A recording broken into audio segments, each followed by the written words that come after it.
কি রান্না করেছো মা, বন্ধুদেরকে একটু দেখিয়ে দাও। হ্যাঁ দেখিয়ে দেবো বলেই তো রেডি হয়েছি, বন্ধুদের একটু দেখিয়ে দেবো কি রান্না করেছি আজকে। একটা নতুন রকম জিনিস করেছি, বন্ধুদের একটু দেখাই। এই দেখো বন্ধুরা, আমি পোস্ত বাটা করেছি আজকে প্রথম পাতে।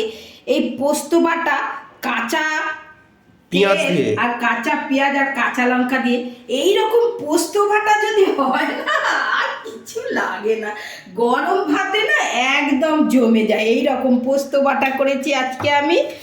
আর আমার কালকের এই মাছের তেল ছেলেকে আর দেবো না, না, মাছের তেল একটু দিও মা, প্রথম পাতা ভালো লাগে। বার করে রেখেছি।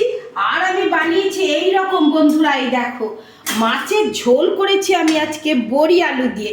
কালকে কাঁকড়া টাকড়া খাওয়া হয়েছে, আর আজকে আমি এই রকম বড়ি আলু দিয়ে মাছের ঝোল করেছি। লেজাটা তুলে দেখাও কেমন হয়েছে। ও একটা বড়ি না উঠলে বত জমে বড়িটা উঠলে। লেজাটা দেখেই লোভ হচ্ছে।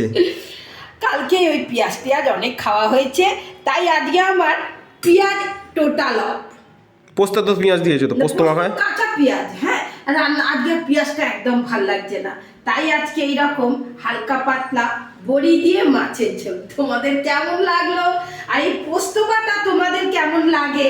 পেঁয়াজ কাঁচা লঙ্কা, তুমি মেন জিনিসটাই তো দেখালে না, ভাতটা দেখাও।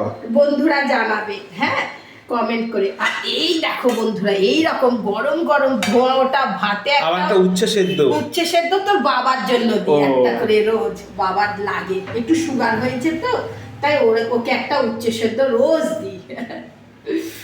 আমার রান্নাগুলো কেমন লাগলো বন্ধুরা অবশ্যই জানাবে।